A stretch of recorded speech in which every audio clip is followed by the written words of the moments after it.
సరిగ్గా 4 రోజుల క్రితం నాగారంకు చెందిన సందీప్ అనే వ్యక్తి మిస్సింగ్ అయ్యాడని తన భార్య కుటుంబ సభ్యులు పోలీసులకు ఫిర్యాదు చేశారు. కానీ పోలీసులు కేసును ఛేదించారు. ఇందల్వాయి అటవీ ప్రాంతంలో ఆ వ్యక్తిని సందీప్ అనే వ్యక్తిని అతి దారుణంగా కాల్చి చంపారు దుండగులు. దీనిపై ఇప్పటికే పోలీసులు మీడియా సమావేశం ఏర్పాటు చేశారు. దాని తర్వాత ఒకటే నిందితుడు అని చెప్పి కూడా బయటకు తేవడం జరిగింది. కానీ కుటుంబ సభ్యులు మాత్రం ఈ విషయంలో పూర్తిగా అనుమానిస్తున్నారు. ఒక్కడు కాదు, ఇంకా చంపిన వాళ్ళలో ఇంకా చాలామంది ఉన్నారు. ముఖ్యంగా చంపిన వ్యక్తి ఎవరైతే ఉన్నారో తను చనిపోయిన వ్యక్తికి స్నేహితుడిగా ఉన్నాడు, స్నేహితుడినే మట్టు పెట్టాడని చెప్పి ఇప్పటివరకు పోలీసులు అయితే చెప్తున్నారు. అసలు వాస్తవాలు ఏం జరిగిందనే ప్రాంతం ఒకసారి మనం సంఘటన ఏదైతే నాగారం ప్రాంతంలో ఉన్నాం, వాళ్ళ కుటుంబం వద్ద ఉన్నాం, ఒకసారి మాట్లాడించే ప్రయత్నం. వాళ్ళ అమ్మ ఉంది. ఏం జరిగిందమ్మా, ఎప్పుడు చూసారు లాస్ట్కి, మీతో ఎప్పుడు మాట్లాడారు? నేను పొద్దున శనివారం పొద్దున నేను డ్యూటీకి పోయినాం కదా, అమ్మ నేను దించేసి వస్తానన్నాడు. నేను పోయినా నాన్న నువ్వు అని చెప్పిన, అంతే.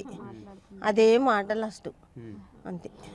ఎట్లా అంటే చూసిరా మీరు, మీ కొడుకు శవాన్ని చూసిరా, ఎట్లుంది, ఏం కథ, ఏం చెప్పారు? నేను వెళ్ళలే వీళ్ళు వెళ్ళిండ్రు, నేను వెళ్ళలే. ఇది చాలా కాలంగా కూడా ఇష్టపడి ప్రేమించి పెళ్లి చేసుకున్నారు. 8 సంవత్సరాలు ప్రేమించిన తర్వాత పెళ్లి చేసుకొని కనీసం సంవత్సరం కూడా అవుతలేదు. అప్పటికే తన భర్త చనిపోయాడు. లత ఉంది వాళ్ళ భార్య. మాట్లాడించడం ఏం జరిగిందమ్మా, అసలు నిజంగా ఏమని అనుమానిస్తున్నారు, అసలు ఇప్పటివరకు ఎలాంటి విషయాలు తెలిసాయి సార్?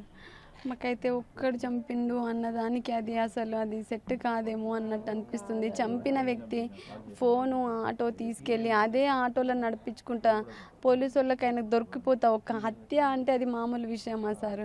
ఆయనకు ఆ భయం కూడా ఉంటుంది కదా. ఆల్రెడీ ఆయన నిందితుడే కాబట్టి ఎవరన్నా చేపిచ్చి ఆయన నువ్వు ఎట్లాగో ఇదే పని చేస్తావు కదా అని ఎవరన్నా చేపిచ్చిర్రేమో అన్న అనుమానం అయితే మాకు అనిపిస్తుంది సార్. అంటే పాత నేరస్తుడేనా ఆయన? పాత నేరస్తుడేనంట సార్. ఆ సతీష్ అని ఆయన చాలా ఆయన పైన దొంగతనం కేసులు, మర్డర్ కేసులు ఉండి బెయిల్ మీద బయట తిరుగుతున్నారంట సార్. ఆయన మీ భర్తకి ఎట్లా స్నేహితుడేనా? మా భర్తకి ఎట్లా స్నేహితుడు అన్న మాట మాకు తెలీదు సార్.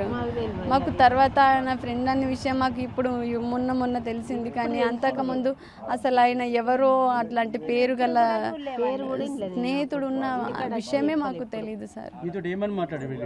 నాకు ఇంట్లోకి వెళ్ళేటప్పుడు నన్ను లేపి, మమ్మీ నేను ఆటో నడిపించుకొని నిన్ను కాలేజీకి దించేయడానికి వస్తానని చెప్పేసి వెళ్ళిండు సార్. మళ్ళీ 8 గంటలకు నేను వెళ్ళేటప్పుడు ఇంకా రాకపోయాని ఆటో నడిపించుకుంటుండు కావచ్చు అని నేను ఒక్కదాన్ని వెళ్ళిపోయినా. సాయంత్రం నేను వచ్చేసరికి 5 గంటలకు ఫోన్ చేసి తీసుకొస్తారా దావడానికి వస్తాడేమో అని నేను ఫోన్ చేస్తే 3 సార్లు రింగ్ అయిన తర్వాత స్విచ్ ఆఫ్ అయిపోయింది సార్. స్విచ్ ఆఫ్ అయిపోయినప్పటి నుంచి కొంచెం భయంగానే ఉండి నేను వాళ్ళ ఫ్రెండ్స్కి, నాకు తెలిసిన వాళ్ళందరికీ ఫోన్ చేసి కొంచెం ఆడబడ్డాడేమో, ఏడన్నా ఉన్నాడేమో అని అందరికీ ఫోన్లు చేసుకుంటూ అడిగితే అక్కడ లేడు, ఇక్కడ లేడని కొంతమంది వెతికారు. అప్పుడప్పుడు 12 గంటల రాత్రి కూడా వస్తాడు కదా అని మేము రాత్రి 1-2 గంటల దాకా ఎదురు చూసుకుంటానే ఉన్నాం. మబ్బులు 5 గంటలకు లేచి నేను మొత్తం కాలి నడకతోని అంత వెతుక్కుంటా వచ్చిన సార్. ఎక్కడ కనిపించకపోయేసరికి పోలీస్ కంప్లైంట్ ఇచ్చినాం సార్ మేము. పోలీస్ కంప్లైంట్ ఇచ్చిన నెక్స్ట్ డేనే సార్ ఎస్ఐ సార్ మాకు ఒక ఫోటో పంపించారు. ఆ ఫోటోలో మా ఆయనకున్న పిలిపిర్ల సాయంతో, ఆ కాళ్ళ సాయంతో మేము మా ఆయన అని నేను గుర్తించిన సార్. స్పాట్కి వెళ్ళిన కాల్ చేసిందంట సారు, ఒక్కరితో సాధ్యమయ్యే పని కాదు సారు. అది రోడ్డుకే ఉన్నది సార్, ఒక్కడే చేస్తే కొంచెమన్నా గుసలాట అవుతుంది కదా సారు. కొంచెమన్నా ఒకళ్ళు కొట్టుకోవడం అన్నా రోడ్డుకే కనిపిస్తుంది కదా సారు. ఒక్కడే అయితే మా ఆయన 10 మంది నాపేటంత మనిషి ఉన్నాడు సారు. ఒక్కళ్ళతో ఎట్లా అవుతుందని మేము అనుకుంటున్నాం సార్. మేము చాలా ప్రేమగా ఉంటుండే సారు. నన్ను చాలా ప్రేమగా చూసుకుంటుండే. నేను తినకపోతే ఆయన తినకపోతుండే. ఏ రాత్రి వచ్చినా నన్ను తినిపించే ఆయన తింటుండే సారు. నన్ను చాలా మంచిగా చూసుకుంటుండే సారు. నాకు ఒక్కరోజు ఒక బాధ పెట్టలేడు సారు. నా బర్త్డే ఎంత గ్రాండ్గా సర్ప్రైజ్ చేసుకుంటూ చేసిండు సార్. చాలా ప్రేమగా నా బతుకు ఏమైపోవాలా సారు? నేను ఎట్లా బతకాలా? అక్క ఉన్నది, ఒకసారి మాట్లాడించే ప్రయత్నం. ఎట్లా ఉండే మీ తమ్ముడు మీతో సాన్నిహితం ఎట్లా ఉంటుండే, అసలు ఆయన బిహేవియర్ ఎట్లుంటుండే, ఎట్లా బయట ఫ్రెండ్స్ ఎవరైనా ఉండేనా, ఎట్లా అనిపిస్తుంది? చాలా మంచోడు సార్ మా తమ్ముడు. ఎవరిని ఒక్కోళ్ళని అట్లా వేరే వాళ్ళని అనకపోతుండే.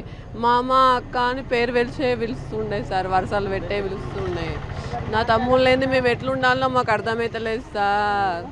మా తమ్ముడు మమ్మల్ని అది మొత్తం ఘోరంగా చంపేసిర్రు సార్. వాళ్ళకు మాత్రం కఠినమైన శిక్ష వేయాలి సార్ వాడికి మాత్రం. ఏం డిమాండ్ చేస్తున్నారు రాష్ట్ర చెప్పండి? వాడికి శిక్ష పడాలి. డిమాండ్ కాదు, వాడికి శిక్ష పడాలి. వాళ్ళకి సంబంధించిన వాళ్ళ కుటుంబ సభ్యులు ఉన్నారు. ఏం చెప్తామంటే నిజంగా ఏం జరిగింది? నిజం చెప్తున్నా అంటే ఏంటంటే వాడికి ఎట్లయితే చంపేసిర్రో అదే విధంగా వాళ్ళు ఎవడన్నా కానీ అదే విధంగా చంపేమని చెప్పి పోలీసు వాళ్ళకి ఒకటే కోరుతున్నాం. అంతకంటే ఎవరికి ఏం లేదు. సేమ్ అంతే, సేమ్ అదే వాడికి ఎట్లా కాళ్ళ కొట్టేసి చంపేసారు ఆనా కొడుకులు ఎవడన్నా దొరకని వాళ్ళకు కూడా అదే శిక్ష పడాలి అంతే, అంతకంటే ఏం లేదు. రేపటి నుంచి అక్కడ ధర్నా చేస్తాం సార్ పోలీస్ స్టేషన్. రైట్, ఇది మొత్తంగా ఏదైతే ఎవరైతే చనిపోయిన వ్యక్తి ఎవరైతున్నారో వాళ్ళ కుటుంబ సభ్యులు ఒకటే డిమాండ్ చేస్తున్నారు. ఎవరైతే సందీప్ ఎవరైతే చనిపోయాడో వాళ్ళ కుటుంబ సభ్యులు భార్య కూడా ఒకటే డిమాండ్ చేస్తుంది. చాలా అన్యోన్యంగా ప్రేమతో ఉన్నాం, చాలా సంవత్సరాలు ప్రేమించుకున్నాం, ప్రేమ పెళ్లి చేసుకున్నాం. చాలా కాలంగా వీళ్ళ తనకు సంబంధించిన ఎవరు కూడా శత్రువులు ఉండరు. కానీ ఏం జరిగిందో దాని వెనుక ఏం జరిగిందో పూర్తి విచారణ జరగాలి. ఎవరైతే వ్యక్తి ఉన్నాడో తన ఒక్కరే చంపలేదు, సందీప్ అనే సతీష్ అనే ఒక్క వ్యక్తి చంపలేదు. ఇంకా చాలామంది కూడా ఈ ఏదైతే హత్య చేసిన కేసులో ఇంకా చాలామంది ఉన్నారు. వాళ్ళందరిపై కూడా కఠిన చర్యలు తీసుకోవాలి. దీనిపై న్యాయ పోరాటం కూడా చేస్తామని కుటుంబ సభ్యులు డిమాండ్ చేస్తున్నారు. ఇది ఇక్కడ తాజా కెమెరా పర్సన్ సందీప్తో రాజేష్, బిగ్ టీవీ, నిజామాబాద్.